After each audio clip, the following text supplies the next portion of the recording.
So hello guys. तो आज हम सभी लोग most awaiting videos that is inorganic start कर रहे हैं।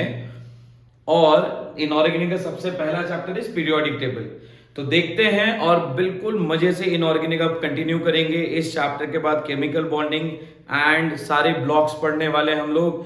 तो बिल्कुल स्टे ट्यून, रेगुलर रहें, बिल्कुल देखें क्या क्या है इस चैप्टर में, क्या खास है ऐसा इस चैप्टर में। ये चैप्टर जिन सभी लोगों को बहुत अच्छे से आता है, बहुत इजी चैप्टर है, बट बहुत सारे छोटे छोटे बेसिक्स हैं जो अगर आपको यहां नहीं आते हैं तो आगे तकलीफ देंगे। इसीलिए ये चैप्टर बहुत अच्छे से पढ़ें, फिर हम लोग आगे आते हुए चैप्टर्स को पढ़ेंगे। यस, तो चलिए स्टार्ट करते हैं। सबसे पहला 10th स्टैंडर्ड से पढ़ते आ रहे हैं डोबेनियर ट्रायड, राइट। डोबेनियर जो था वो पहला साइंटिस्ट था जिसने पीरियोडिक टेबल या कोई टेबल बनाने का अटेम्प्ट किया। देखो हम लोग ये चैप्टर इसलिए पढ़ रहे हैं ताकि हम लोग देखो उस जमाने में 1817 में ये अरेंजमेंट चालू क्यों हो गई थी। देखो पीरियोडिक टेबल इसलिए बनाना जरूरी है क्योंकि 118 एलिमेंट्स की प्रॉपर्टीज, सारे पॉइंट्स है ना, उनकी समझ रहे हो नेचर, उनकी वैलेंसी, उसके बाद उनकी क्या बोलते हैं केमिकल प्रॉपर्टीज, फिजिकल प्रॉपर्टीज, इन सबको इंडिविजुअली याद रखना बहुत डिफिकल्ट टास्क है। जिसको इजी करने के लिए अगर एक सिस्टमैटिक चार्ट बना लिया जाए, हमको पता चल जाए कि ये 5 एलिमेंट सिमिलर बिहेवियर दिखाते हैं, तो हम लोग किसी एक जगह पढ़ के उन 5 की प्रॉपर्टी याद रख सकते हैं। बिल्कुल, तो इसीलिए पीरियोडिक टेबल बनाना स्टार्ट किया गया। उस टाइम के लोगों को उस टाइम पे ही समझ में आ गया था, तो उन्होंने है ना अर्लियर अटेम्प्ट्स दिए हैं। पीरियोडिक टेबल के बहुत सारे अटेम्प्ट्स हुए हमारे बुक में तो, या हमारे सिलेबस में तो बहुत कम है। इसके अलावा भी बहुत सारे अटेम्प्ट्स हुए थे।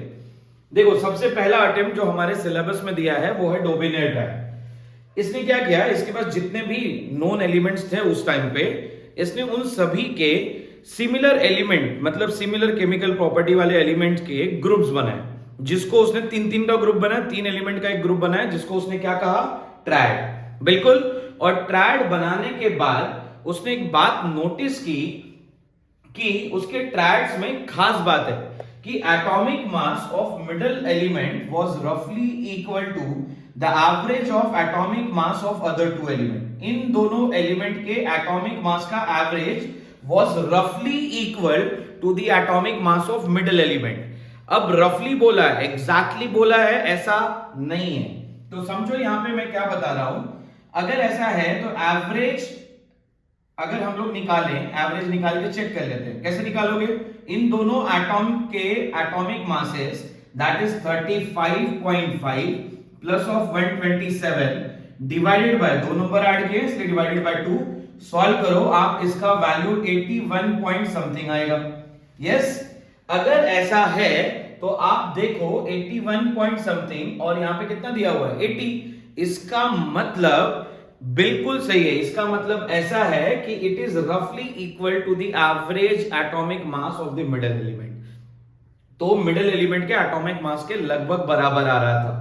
तो इनमें क्वेश्चन कैसे आ सकते हैं, आपको कुछ पेयर्स दिए जा सकते हैं, जैसे कि यहाँ पे कैल्शियम, स्ट्रोंटियम, बेरियम, और पेयर देके ये पूछा जा सकता है कि बताओ ये ट्रायड है या नहीं है। तो आपको क्या करना है, सिंपली है ना, एक तो याद रखो, नहीं तो दूसरा तरीका कि आप फर्स्ट एलिमेंट और लास्ट एलिमेंट के एटॉमिक मास का एवरेज निकाल लो और चेक कर लो क्या वो मिडिल वाले एलिमेंट के आसपास है। आसपास मतलब 3-4 नंबर तक के डिफरेंस चल सकता है, बहुत बड़ा डिफरेंस 15 या 20 नंबर का डिफरेंस नहीं होना चाहिए। अगर इतना बड़ा डिफरेंस आ रहा है इसका मतलब वो एक ट्रायड नहीं है। ऐसे ही कुछ एग्जांपल्स यहां पे दिए हैं और कुछ एग्जांपल यहां पे दिए हैं जो डोबेनियर के हिसाब से ट्रायड्स कंसीडर करने चाहिए थे। फटाक से देख लें इसको। तो चलिए देखते हैं न्यूलैंड लॉ ऑफ ऑक्टेव क्या बताता है। न्यूलैंड का ये जो टेबल था वो डिस्कवर्ड इन 1865 और इसके पास टोटल 56 एलिमेंट्स वेर नोन, जिसमें इसने क्या किया, हर एक एलिमेंट को इंक्रीजिंग एटॉमिक मास के सीक्वेंस में अरेंज किया। बिल्कुल, और एक लाइन में सबको लगाने के बाद इसने क्या नोटिस किया कि जैसे कि अगर मैं इसके टेबल के एलिमेंट्स के बारे में बात करूं तो सबसे पहला था लिथियम, फिर beryllium, boron, carbon, nitrogen, oxygen, fluorine, उसके बाद ये जब टेबल बना रहा था तब कोई इनॉर्ड गैसेस नहीं थे। हम सभी को पता है फ्लोरीन के बाद नियॉन आता है, बट नियॉन इसके टेबल में अरेंज्ड नहीं थे। सही है, क्योंकि इनॉर्ड गैसेस डिस्कवर ही नहीं हुए थे उस टाइम पे।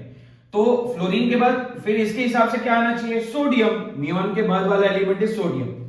तो उसने जब ऐसा टेबल पूरा अरेंज किया तो उसने खास बात नोटिस की कि अगर लिथियम आपका पहला एलिमेंट है, first, second, third, fourth, fifth, six, seventh, eight, तो उसने क्या नोटिस किया कि लिथियम से exactly eight element that is sodium की पूरी प्रॉपर्टी लिथियम से मैच कर रही है। तो उसने क्या बोला कि मेरा टेबल एक्चुअली सुरो जैसा काम कर रहा। भले ही वो खुद बहुत गंदा गाता था, लेकिन उसका टेबल सुरो जैसा काम करता था। तो क्या है कि लिथियम से एट एलिमेंट आ रहा है, कौन सा, सोडियम। तो उसने क्या किया, सोडियम को वहां ना लिखते हुए बोला सा वाला ही है ना, तो इसको साथ में लिखते हैं, यहां सोडियम लिखते हैं। सोडियम के बाद मैग्नीशियम, उसके बाद aluminium, silicon, phosphorus, sulphur, chlorine, फिर आर्गन इनर्ट गैस है तो उसको नहीं लिखना है। आर्गन के बाद पोटेशियम और कैल्शियम। वैसे तो टोटल 56 थे, बट हम इसका टेबल यहीं तक बनाएंगे। क्या खास है इस टेबल में कि भाई बेरिलियम से एट एलिमेंट मैग्नीशियम है, उसकी प्रॉपर्टी बेरिलियम से मैच कर रही है। बोरॉन का एट एलिमेंट इज एल्यूमिनियम, इन दोनों की प्रॉपर्टी मैच कर रही है। तो उसने नोटिस क्या किया कि उसके टेबल में every eight element had similar property to that of first element. लेकिन ये जो सुर है ना, ये कैल्शियम पे आने के बाद बिगड़ जा रहे थे। क्या हो रहा था कि कैल्शियम के बाद जो एलिमेंट यहां पे लिखा जा रहा था उसकी और एल्यूमिनियम की प्रॉपर्टी मैच नहीं कर रही थी। अब उस जमाने में न्यूलैंड को तो नहीं समझा क्यों ऐसा हो रहा है, लेकिन मैं आपको समझा सकता हूं कि कैल्शियम के बाद प्रॉब्लम क्या हुआ। देखो, कैल्शियम से पहले सारे एस ब्लॉक और पी ब्लॉक एलिमेंट्स थे, लेकिन कैल्शियम के बाद स्टार्ट होता है डी ब्लॉक एलिमेंट। अब डी ब्लॉक एलिमेंट आने के कारण एक एलिमेंट और अगले एलिमेंट के बीच में जो गैप हो जाता है वो 8 एलिमेंट का नहीं 18 एलिमेंट्स का हो जाता है। तो एक्चुअली एल्यूमिनियम के बाद 18 एलिमेंट के बाद उसकी प्रॉपर्टी रिपीट करेगी, ना कि 8 एलिमेंट के बाद। ये प्रॉब्लम न्यूलैंड को समझ में नहीं आया और उसके सुर यहां आके बिगड़ गए। लेकिन हमारे सुर इस टॉपिक में बिगड़ने नहीं चाहिए। सबको समझ में आ गया क्यों नहीं हो रहा है। अब इसके पहला प्रॉब्लम तो अपने को समझ में आ गया कि भैया ये कैल्शियम तक काम कर रहा था, उसके बाद ये ऑक्टेव ऑक्टेव काम नहीं कर रहे थे। ऊपर से क्या हुआ, कुछ सालों के बाद इनर्ट गैसेस डिस्कवर हुए, और जैसे ही अपन ने यहां पे इनर्ट गैसेस डाली, जैसे कि अपन ने यहां पे नियॉन डाल दिया, यहां पे आर्गन डाल दिया, तो उसकी सुर फुस्सी हो गई, है ना, बिल्कुल फुस्सी सुर हो गई। क्यों? क्योंकि अब लिथियम से एक एलिमेंट नियॉन आ रहा था, और नियॉन और लिथियम की प्रॉपर्टी हम सभी को पता है, आपको पता है, आपके घर वालों को पता है, आपकी उस वाली को भी पता है कि मैच नहीं करता। तो भाई ये क्लियर हो गया कि अब इसका टेबल काम नहीं कर रहा है। हेवियर एलिमेंट पे तो बिल्कुल ही काम नहीं कर रहा था। इस गधे ने ऑक्सीजन और सल्फर के साथ में आयरन को रखा था, और हमको पता है इनका दूर दूर का कोई रिश्ता नहीं है ना। ये मेले में भी बिछड़े हुए एलिमेंट्स नहीं है कि थोड़ा बहुत तो प्रॉपर्टी मैच कर जाए, तो बिल्कुल प्रॉपर्टी नहीं मैच करती। ऐसे एलिमेंट्स को एक साथ रखा गया था। तो होपफुली यहां तक सबको अच्छे से क्लियर हो गया। चलिए बढ़ते हैं नेक्स्ट टेबल पे।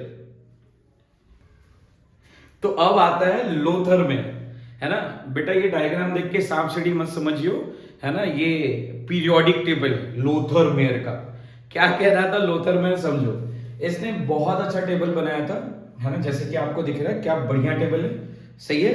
अब आपको सोचो, अगर इस टेबल के थ्रू, मतलब ऐसे कर्व्स के थ्रू बस बोला जाए 118 एलिमेंट याद कर लो, छोटी मोटी बात है, आप सभी लोग कर लोगे, बिल्कुल ना। यस, इतना तो सर हमारे घर की बाई याद कर लेती है ना। तो आप समझो, अब हम लोग ये यूज क्यों नहीं कर रहे हैं कि प्रैक्टिकल एप्लीकेशन पॉसिबल ही नहीं है। वैसे इसने जितनी चीजें बताई थी सभी सही थी। बहुत इंपॉर्टेंट बात क्या है, इसने एटॉमिक वॉल्यूम और एटॉमिक वेट के बेसिस पे टेबल बनाया, और इसने टेबल बनाने के बाद सभी एलिमेंट्स को अपने टेबल में कर्व्स में जगह दी। और ये कर्व्स में उसने जब प्लेसमेंट की तो उसने एक बहुत खास बात नोटिस किया, वो ये था, जैसे कि अगर आप हर एक ग्राफ का पीक चेक करोगे, जैसे कि ये पीक है, तो यहाँ पे लिथियम आ रहा है, यहाँ सोडियम आ रहा है, यहाँ पे पोटेशियम, यहाँ पे रुबिडियम, सीजियम, ये सारे अल्कली मेटल्स है, मतलब वो एलिमेंट जिनकी सभी की प्रॉपर्टी क्या कर रही है, मैच। तो उसने क्या बोला, मैंने जब टेबल बनाया ना तो सिमिलर प्रॉपर्टी वाले एलिमेंट सिमिलर पोजीशंस पे हैं, जैसे कि लिथियम हर एक ग्राफ के पीक पे, तो सोडियम भी है, पोटेशियम भी, रुबिडियम भी, सीजियम भी। अब देखो अल्कलाइन अर्थ मेटल ग्राफ के डिसेंडिंग वाले पोर्शन में, जैसे कि दिख रहा है बेरिलियम है, ये ग्राफ के नीचे डिप के तरफ आपको सभी को दिख रहा होगा। अगर यहां बेरिलियम है तो यहां मैग्नीशियम है, अगेन दूसरे कर्व के डिप पे, उसके नेक्स्ट कर्व पे कैल्शियम है। तो तुम समझ रहे हो क्या कि सिमिलर एलिमेंट, अब जैसे यहां पे बोरॉन आ गया, बॉटम मोस्ट पोर्शन में मेटलॉइड्स और ट्रांजिशन एलिमेंट्स को जगह दी गई थी इसके टेबल पे। तो जैसे यहाँ पे बोरॉन है, सिलिकॉन हो गया, ये सारे एलिमेंट, स्कैंडियम हो गया, ये सारे एलिमेंट बॉटम पे आएंगे। और हैलोजेंस ग्राफ के मिडल में ऊपर की तरफ, मतलब असेंडिंग वाले ग्राफ में मिडल में कहीं दिख रहे हैं। जैसे यहां देखो फ्लोरीन, फिर यहां पे असेंडिंग में क्लोरीन, यहां पे ब्रोमीन और यहां पे आयोडीन। तो इसके टेबल में कोई खराबी नहीं थी, लेकिन आप समझो ऐसे 118 एलिमेंट्स याद करना बहुत मुश्किल हो जाएगा, बट टेबल वॉज करेक्ट। तो बहुत अच्छे से इसने टेबल प्रोजेक्ट किया था, सभी लोग फटाक से इसको देख लेंगे। तो आइए फिर देखते हैं मेंडलीव काका ने क्या कहा। मेंडलीव जो था इसने भी टेबल 1869 में ही बनाया, और यही same year was of Lothar Meyer also.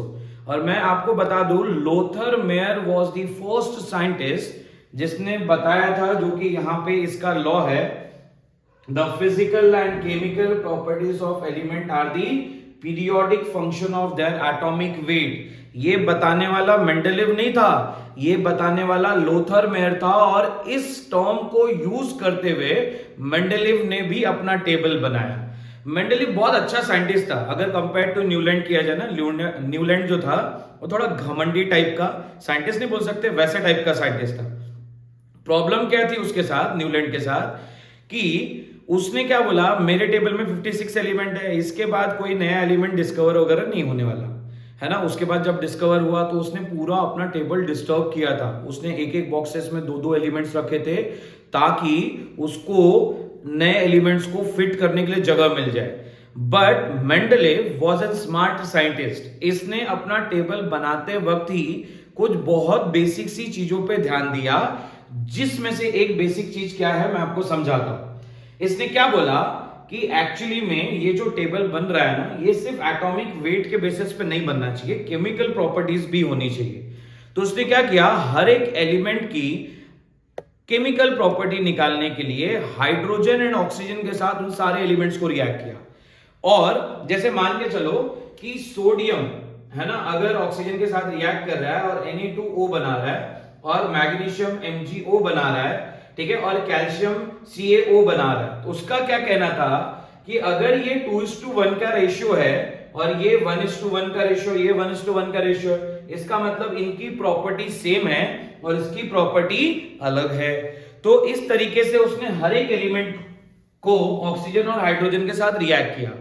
और सिर्फ उसने ऐसा ही नहीं किया, और ऐसा करने के बाद ये सारी चीजें और एटॉमिक वेट का कॉम्बिनेशन करके उसने अपना टेबल बनाया।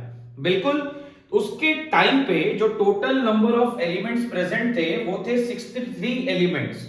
63 एलिमेंट्स वेर नोन, जिसमें noble gases were not including, first time जब उसने टेबल को बनाया, ठीक है। उसके बाद उसने उसको चेंजेस वेजेस किए, और he was the first scientist, ऐसा अपन कह सकते हैं, जिसने हमको ग्रुप और पीरियड के बारे में बताया।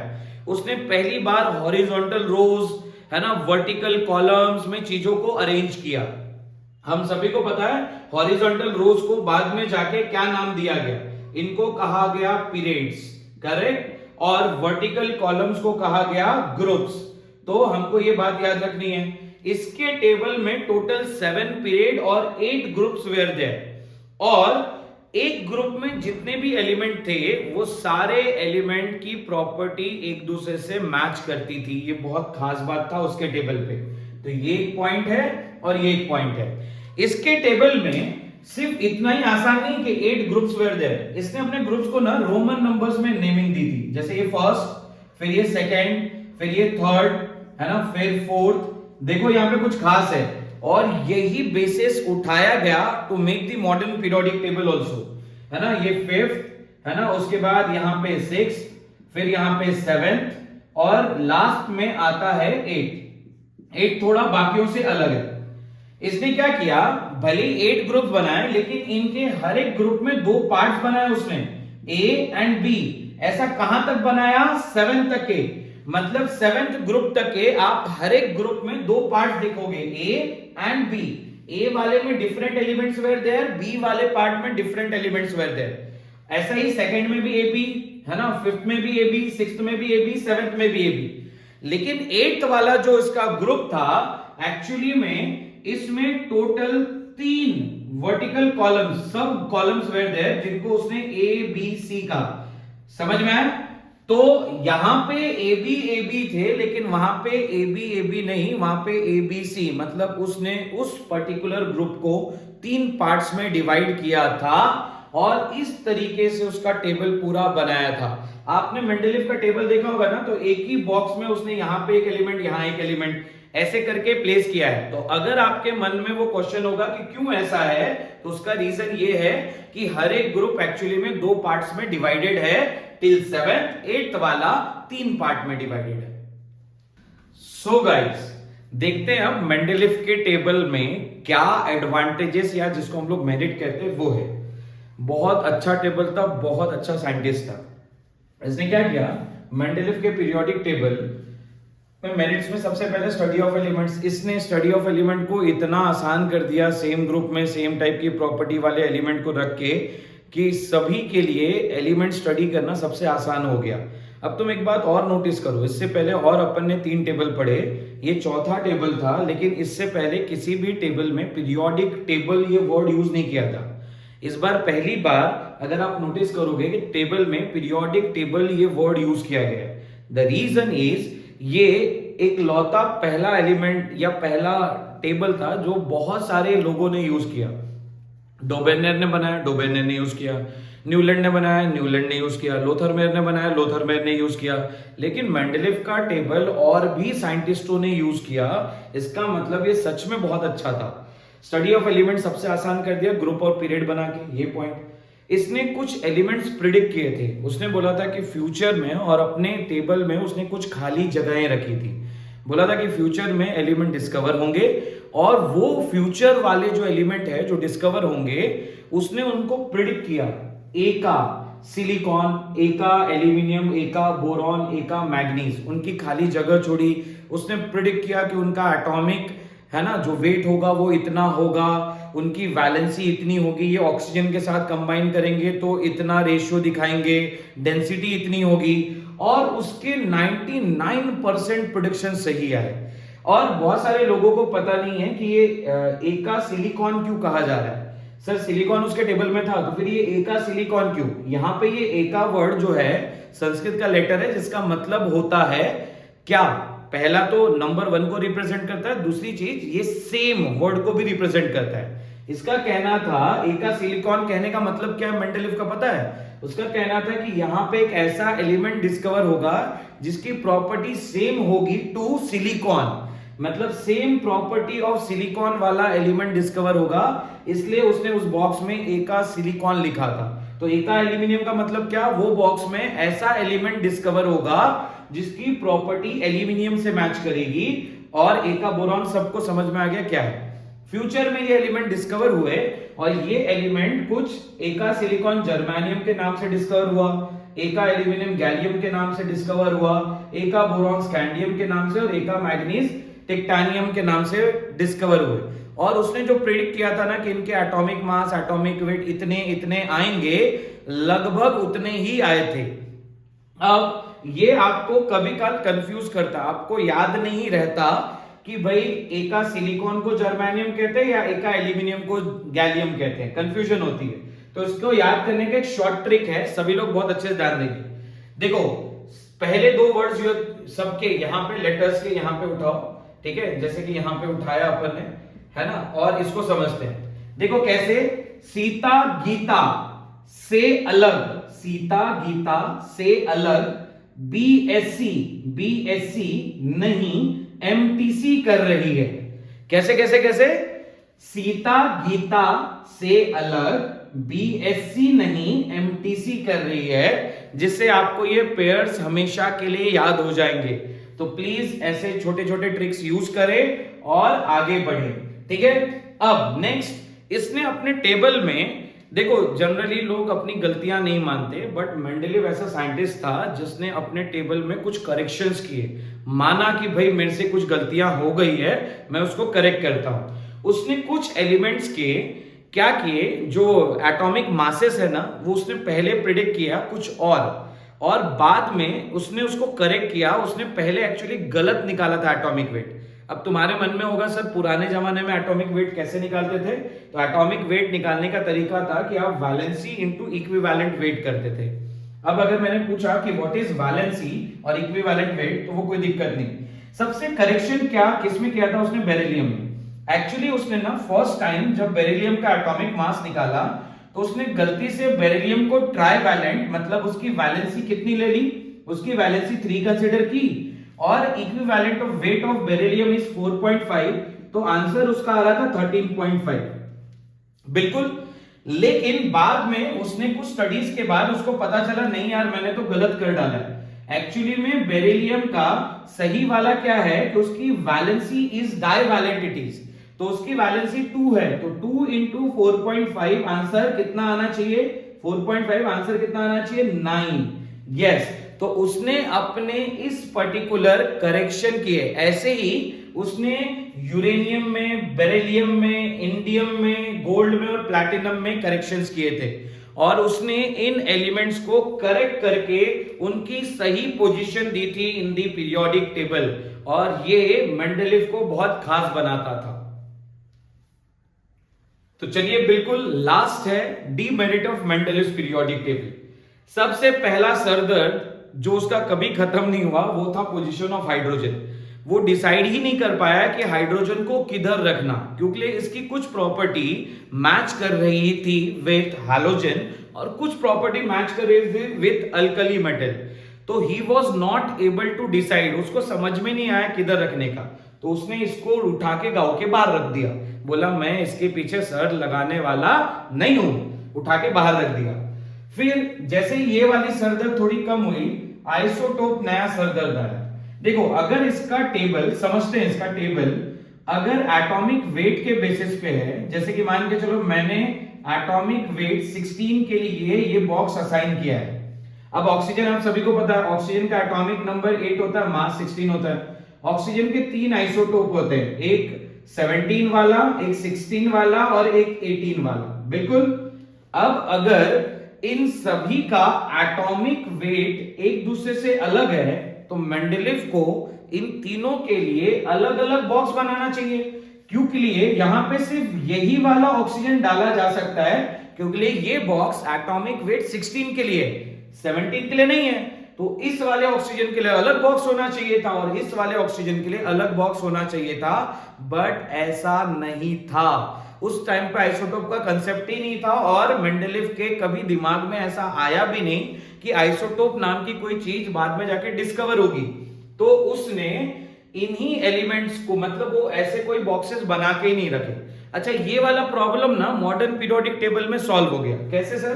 क्योंकि मॉडर्न पीरियोडिक टेबल में एक जो बॉक्स होता है ये एटॉमिक नंबर के लिए होता है। जैसे एटॉमिक नंबर 8, तो क्या आप एग्री करते हो तीनों का एटॉमिक नंबर 8 ही है? बिल्कुल। तो आप इसको भी यहां रख सकते हो, इसको भी यहां रख सकते हो, इसको भी यहां रख सकते हो, प्रॉब्लम ही सॉल्व। लेकिन मेंडलीव का टेबल एटॉमिक वेट के बेसिस पे था, इसलिए वहां पे ऐसा प्रॉब्लम जनरेट हुआ था। बिल्कुल। अब चलते हैं, इसने क्या किया था, मैंने आपको याद है स्टार्टिंग में बताया था, इसने सिर्फ सिर्फ एटॉमिक वेट नहीं, केमिकल प्रॉपर्टी भी ध्यान में रखी थी। तो उसने जब टेबल अरेंज किया ना, कुछ कुछ जगह, जैसे ये 4 पेयर्स है, जहां पे उसने जिसका एटॉमिक मास ज्यादा है उसको पहले रखा है और जिसका एटॉमिक मास कम है उसको बाद में रखा है। ऐसा उसने केमिकल प्रॉपर्टीज को कंसिडरेशन में लेके रखा कि आर्गन का इससे पहले वाले एलिमेंट के साथ प्रॉपर्टी अच्छी मैच कर रही है, तो दोनों को साथ में रखते हैं। लेकिन यहां पे ऐसे इनबैलेंस देखने के लिए मिला एटॉमिक वेट्स में। जैसे इसका 39.9 है, इसका कितना है 39, तो होना क्या चाहिए था कि पोटेशियम पहले होना चाहिए था, आर्गन बाद में। ऐसे टोटल कितने पेयर है? 4। इन पेयर्स के ऊपर कभी काल छोटे मोटे क्वेश्चन आ सकते हैं, तो आपको ये पेयर्स याद रखने चाहिए। मैंने इसका एक बहुत छोटा सा ट्रिक बनाया है, बिल्कुल आपको बहुत पसंद आएगा। देखो क्या है, यहां पे याद रखते हैं, आमिर खान तेरी इच्छा, ठंडा पेप्सी कोक नहीं है। ऐसे करके आपको ये चारों याद हो जाएंगे। एक बार रिवाइंड करके देख लीजिएगा कि क्या मैंने बोला। आमिर खान तेरी इच्छा, ठंडा पेप्सी कोक नहीं है, बिल्कुल। अब और भी कुछ ड्रॉबैक्स थे, जैसे सिमिलर प्रॉपर्टी, जैसे प्लैटिनम और गोल्ड की प्रॉपर्टी सेम होती, तो होना क्या चाहिए था कि ये आजू बाजू में होने चाहिए थे, लेकिन एक 8th ग्रुप में रखा था और एक 1st ग्रुप में रखा था, जो कि एक दूसरे से बहुत दूर हो जा रहे थे। ऐसे ही उसने अनलाइक प्रॉपर्टी वाले एलिमेंट्स को साथ में, जैसे हमने पढ़ा ना कि हर एक ग्रुप में 2-2 कॉलम्स थे, ए और बी, तो हुआ क्या, ये सारे अल्कली मेटल है जो कि बहुत ज्यादा रिएक्टिव है, और उनके साथ उन्होंने कॉइन मेटल्स को रखा, है ना। सबको पता है कॉइन मेटल्स क्या होते हैं, है ना, दैट इज 1b वाला जो ग्रुप होता है। और इन दोनों की प्रॉपर्टी साथ में बिल्कुल मैच नहीं करती, तो भी एक ही ग्रुप में दोनों को रखा गया। तो ये कुछ ड्रॉबैक्स थे मेंडलीफ के टेबल में। नेक्स्ट वीडियो में हम लोग मॉडर्न पीरियोडिक टेबल की तरफ जाएंगे, उसकी सारी इंपॉर्टेंट प्रॉपर्टीज और आते हुए क्वेश्चंस जो हैं वो सारे हम सभी लोग डिस्कस करेंगे। होपफुली आप सभी को यहां तक बहुत अच्छे से क्लियर हो गया। Keep supporting. Okay, thank you, bye bye.